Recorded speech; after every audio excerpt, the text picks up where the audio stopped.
everyone, I'm Natalia Bilbao, and here's what's happening in LA this week. Mayor Karen Bass has issued a new emergency executive order that deals with cleanup efforts and rebuilding after the LA wildfires. The order streamlines permitting and promotes the use of fire-resistant materials in the reconstruction ahead.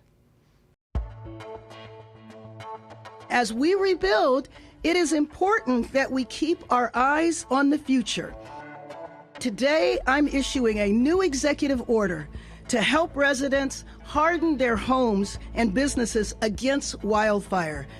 We've learned a lot about wildfires over the years, and we know that there are certain things that you can do if you are ever in this situation again to protect your homes.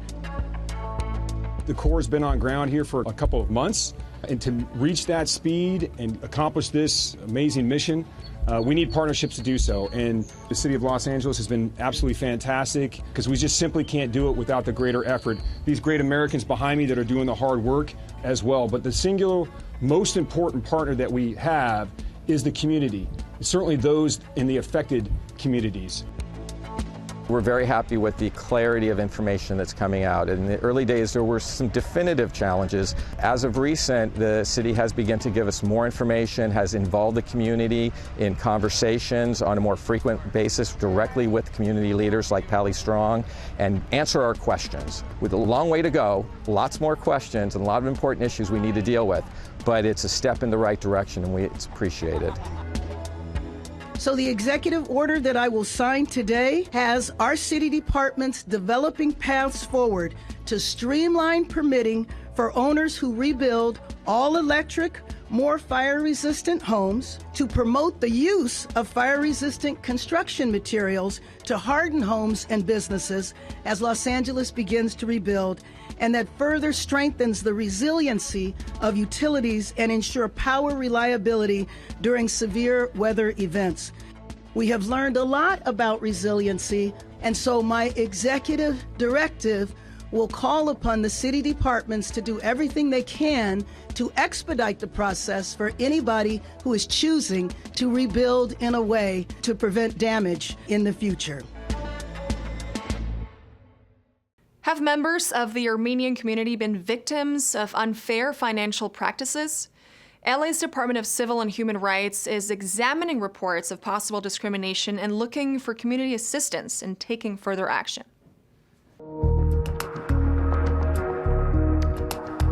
We're asking the Armenian community to come forward with any information they have regarding potential discriminatory practices with financial institutions, including retail banks.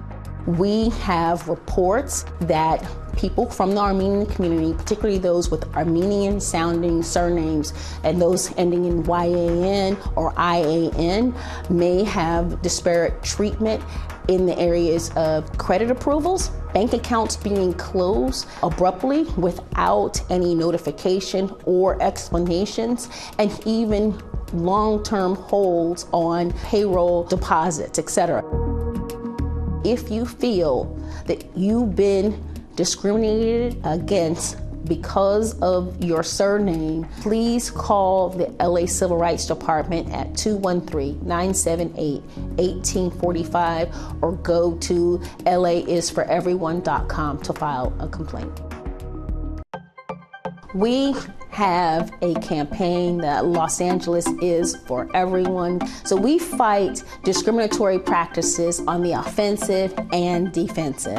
We celebrate everyone's culture. We are intentional to make sure we make our signs and posters about how LA can be united. We do it in the languages spoken by the Armenian population. We work in partnership with Councilmember Nazarian on how we can make sure that LA is a welcoming place for all.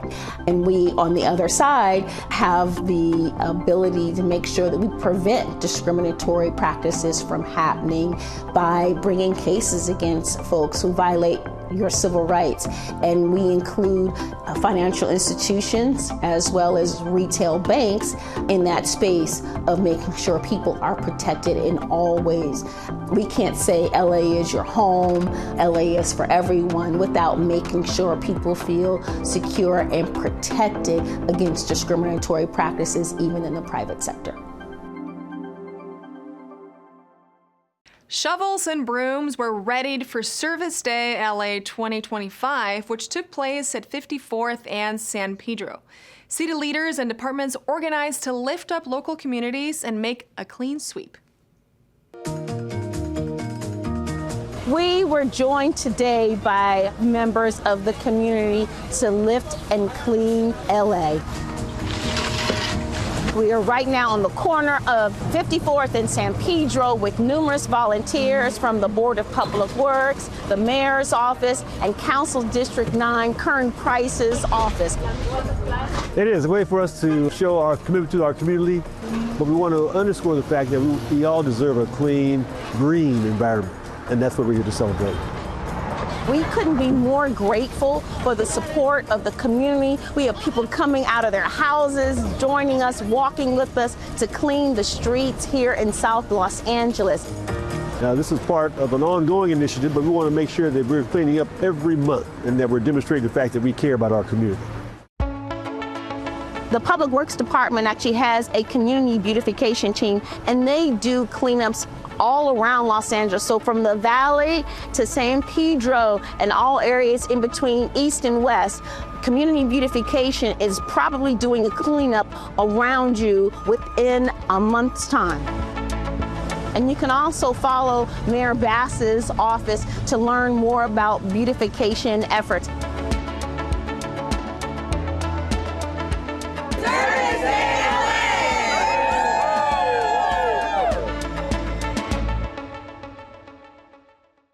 That's only one of many cleanup operations happening around the city with the Office of Community Beautification. Councilwoman Monica Rodriguez and LA City's Rec and Parks Department celebrated with young Angelinos at Stonehurst Park. Investments there are giving this Shadow Hills neighborhood more ways to play.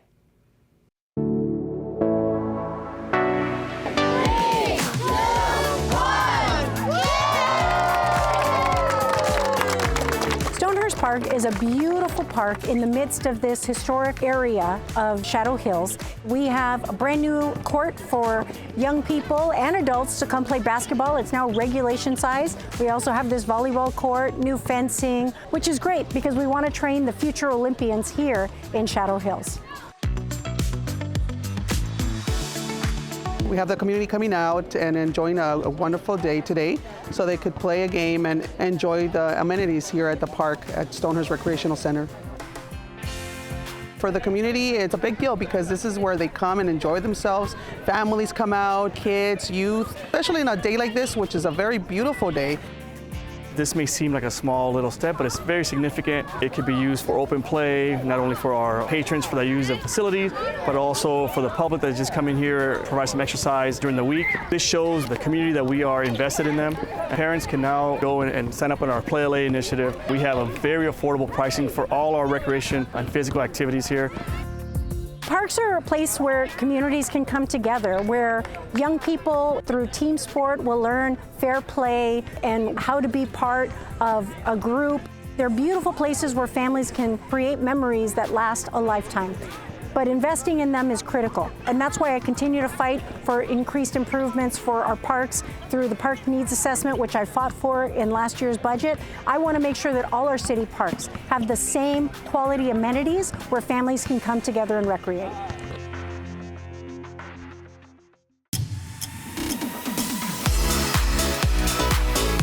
Mayor Karen Bass and Los Angeles Police Department Chief Jim McDonnell have released the 2024 end-of-year crime statistics for the city of LA. The crime data report indicates that in 2024, there was a reduction in violent crime, with the number of homicides down 14% and the number of shooting victims down 19%. Key findings show that in 3 of the 4 geographic bureaus within the LAPD, there was a reduction in homicides, with the greatest decline in Operations Valley Bureau, which had 28% fewer homicides in 2024. According to Chief McDonald, these improvements can be attributed to strategic policing, targeted enforcement, and collaborations with community organizations dedicated to violence prevention. For more information, visit mayor.lacity.gov/press. The Los Angeles Zoo's Teen Council for Conservation recently hosted its second annual Youth Conservation Symposium with the theme, Conservation is Magic. Now in its third year, the Teen Council for Conservation is a 9-month program engaging young Angelenos to think and work towards future conservation solutions. The Teen Council centers on conservation issues such as social and environmental justice, with a specific focus determined by the students each year. Applications and recruitment for the next Teen Council for Conservation begin later this summer. Interested teens are encouraged to follow @LAZoo on social media and check out the program at lazoo.org/Teen Council. Springtime is here, also known as kitten season, and LA Animal Services is looking for fosters for underage kittens that will need to be bottle fed. All new fosters interested in caring for bottle baby kittens or puppies need to complete an orientation class. 3 LA Animal Services locations at Harbor, East Valley, and West Los Angeles are hosting upcoming foster orientation sessions. If the shelter has bottle babies, a feeding demonstration may take place. LA Animal Services also offers fostering for cats and dogs, which gives them a break from kennel life, provides socialization, and helps them find forever homes. For more information, visit laanimalservices.com.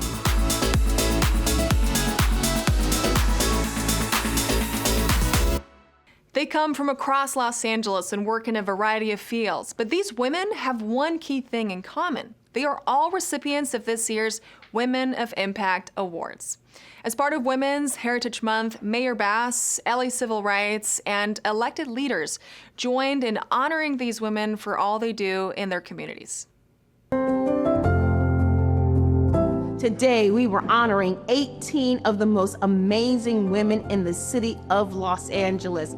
Women of Impact Awards happened here in the Bradley Tower. Just think of all of the incredible women leaders we have in our city. All of you should give yourselves a round of applause for what you do day in and day out. We are participating in our government, that we remind ourselves that we are government and that we fight for a democracy that includes all of us. And that is really, I think, what this celebration, what these awards are all about. Couldn't be more grateful to have the support of our city leaders as elected officials, but the Commission on the Status of Women led by Tracy Gray. Those women help build a better Los Angeles in the areas of business, philanthropy, education, and running our nonprofits as well.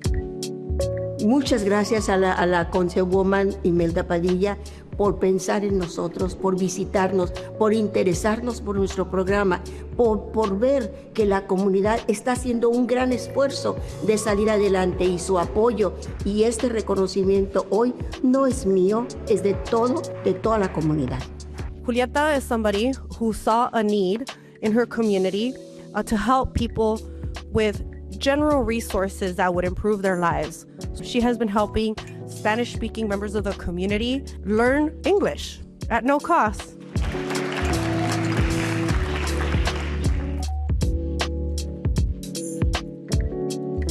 Women are always working. I'm a working mom. Many of the women leaders here are working moms. Women have the ability to get things done. We know how to manage operations. We know how to get people to do more with less. We know the needs and we know how to be empathetic.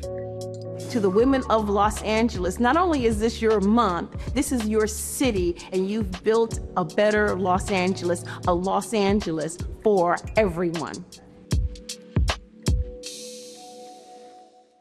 March is Women's Heritage Month, and we're celebrating the elected city of Los Angeles' women, including LA's first women's city attorney, Hydee Feldstein Soto, and the newest council member, Ysabel Jurado. But first up, Councilmember Nithya Raman shares her journey of civic engagement.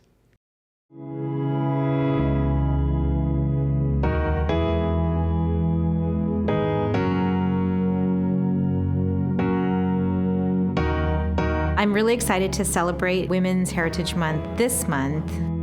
It's really exciting to be part of a majority woman council for the very first time in the history of the city of Los Angeles. What I think is exciting is that we are women who are all really different. We bring really different perspectives to the council. We represent really different districts. We have really different priorities in our work, and we don't always agree. And I think that's incredible in some ways.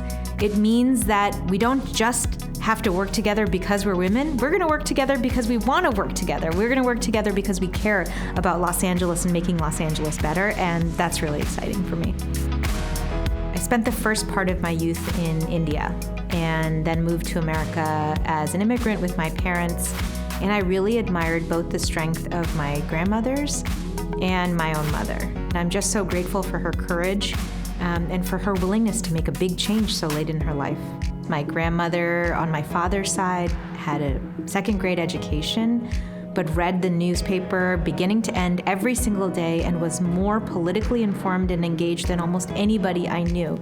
And I see my work now as a direct line from her enthusiasm to what inspires me to do this job. I ran for office after I was a neighborhood volunteer. I saw a lot more homelessness in my neighborhood, a lot more people living in tents in places that I had never seen before, and I really wanted to give back and do something and to help those people. And so I started this volunteer group, and there was this incredible outpouring of support for volunteerism in my neighborhood, for civic engagement, for giving back to the neighborhood. And it was really exciting because all of these people came to that volunteer group looking for a way to connect with each other and to give back to Angelenos. That spirit is really what encouraged me to run, because I wanted to make sure that that kind of civic engagement was enshrined in City Hall. So I'm hoping that as I move forward in my work that we're able to do even more of that.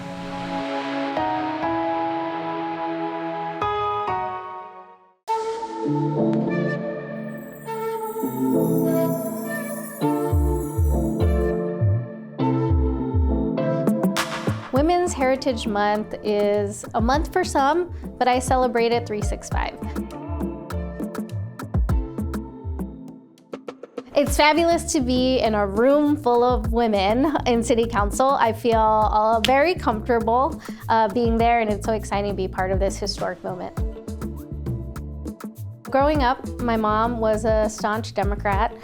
She was very proud to be a citizen and really involved me in organizing and social justice work, and didn't even know what those terms meant, but always made sure that organizing was part of our political process and recognizing that whatever's personal is political. I looked up to my lolas, which are my grandmothers. They're both prisoners of war in the Philippines.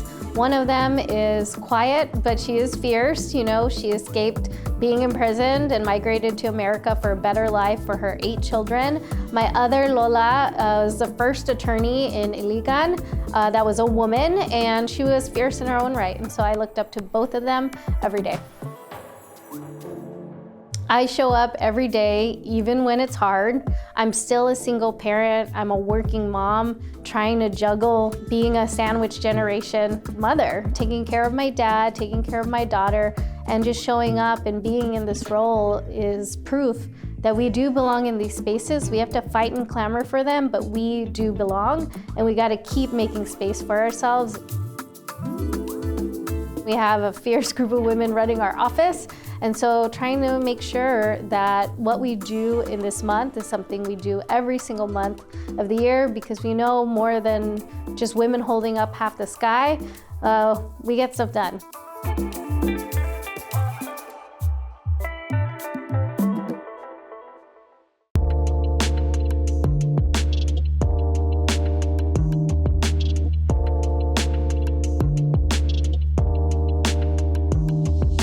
Women's Heritage Month is a way to pause and to really remember that women have always been here. At least when I was growing up, my history month, my history books didn't have women. So to me, it is a month to rediscover and own our roots, whether we were hidden figures creating mathematics for spaceships, whether we were laboring in a studio and coming up with vaccinations and cures like Marie Curie. We see women in every aspect of our culture, in every aspect of our advancement, in every aspect of our lives. And so finding women in the fabric of our history and our shared culture and acknowledging that shared contribution has a place, and we need to take ourselves to the next level of our heritage. I grew up in San Juan, Puerto Rico. I walked to school every day. I played a lot of sports. Believe it or not, I played basketball because even though I'm short in Puerto Rico, I wasn't that much shorter than the norm. So I was the playmaker and I brought down the ball. I was a cheerleader. I played volleyball. I sailed. Graduating in a class of 30 at a high school that I'd gone through from kindergarten through 12th grade, and then landing in the States at college was really a bit of a culture shock. I was incredibly lucky. I had Ruth Bader Ginsburg as my civil procedure professor in law school. I don't think there's many of us who can say that. And she was fabulous. She was incredibly calm, incredibly thorough, brilliant legal mind, and just someone who I thought to myself, there's a woman on whose shoulders I stand. It is important to do good.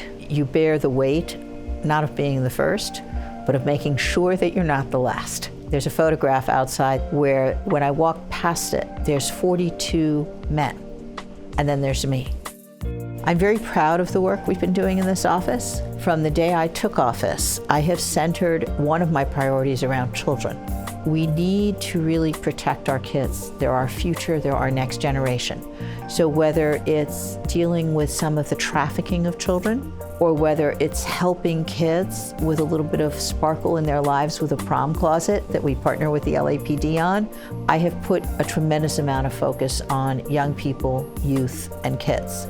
I'm making sure that we are responsive to every community around the city because it's important to remember I'm a citywide elected and I represent all constituencies across the city.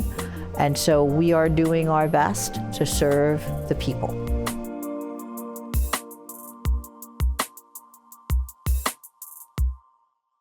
In this week's feature story, to celebrate Women's Heritage Month, the Department of Cultural Affairs is honoring the founder of Casa 0101 Theater.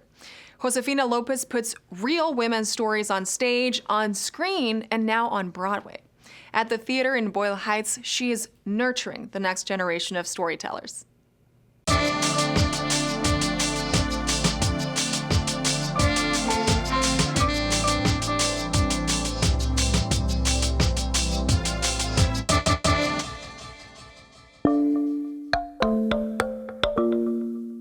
The Department of Cultural Affairs is very excited to celebrate Women's History Month. As part of this celebration, we're also celebrating the city's partnership with Casa 0101 as one of our cultural grants partners. Through their work, led by Josefina López, a female playwright and female leader in the community of Boyle Heights, she has created this theater and these artworks to be able to take them all the way to Broadway. We're very proud of what they're doing. I grew up in Boyle Heights and I wanted to create a cultural center or a place where someone like me could develop her abilities, her skills.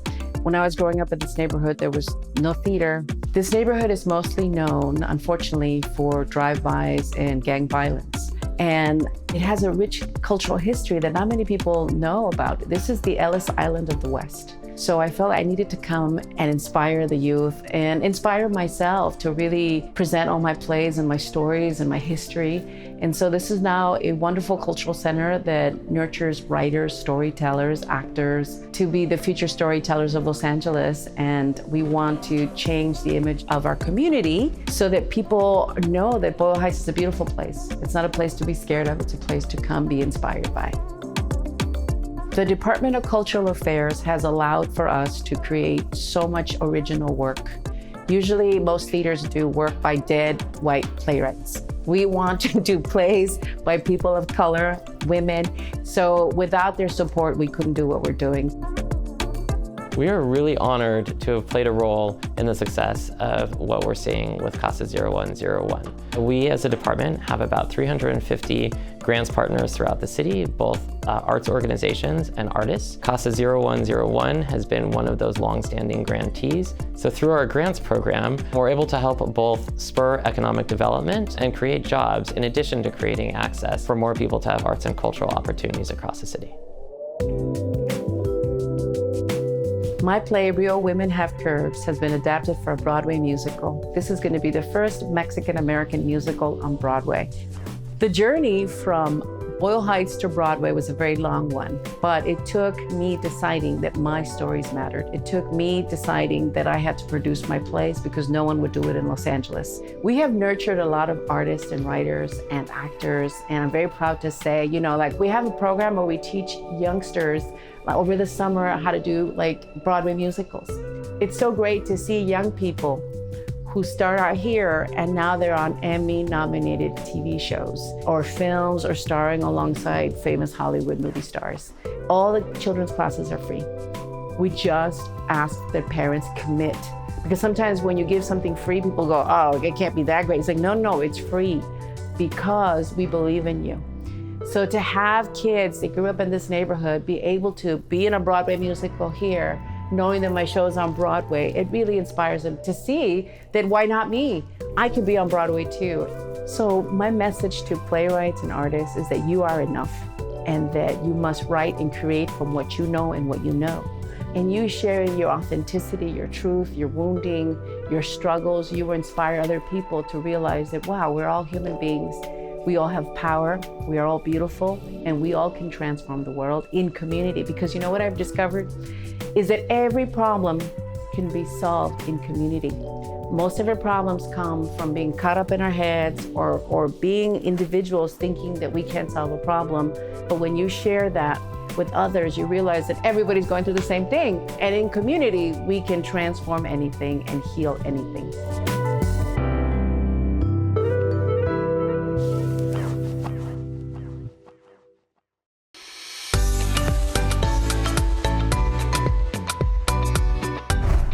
Calling all teens, LA City's Rec and Parks Department offers many activities and resources to young Angelinos through its Class Parks program. Join the department on Saturday, April 5th at the Class Parks Resource Fair and meet with representatives of organizations that offer resources for teens. The Class Parks Resource Fair will feature information on wellness, mental health, and nutrition. Learn about volunteer opportunities for teenagers, enjoy raffle prizes on the day, and more. Visit Lincoln Park Rec Center for the Class Parks Resource Fair on Saturday, April 5th, beginning at 10 a.m. For more info, check out the events tab at laparks.org. LA City's Department of Cultural Affairs invites you to the Spring Family Art Workshops taking place at Sun Valley Youth Arts Center beginning on Saturday, April 5th. This is the first in a series of 7 Saturday art workshops, which are for the entire family with all the art materials included. Enjoy the workshops on a first-come, first-served basis while supplies last. All participants must be present to be seated. The workshops are held outdoors, weather permitting. Head to the Sun Valley Youth Arts Center for the Spring Family Art Workshop on Saturday, April 5th, beginning at 10 a.m. For more information, visit culture.lacity.gov.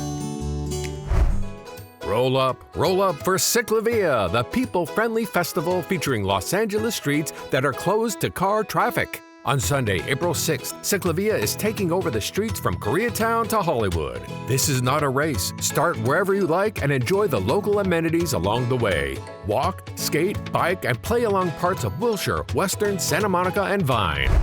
Head to the Ciclavia Koreatown meets Hollywood on Sunday, April 6th, beginning at 9 a.m. and continuing until 4 p.m. For more information, visit ciclavia.org. And that's a look at some things to do.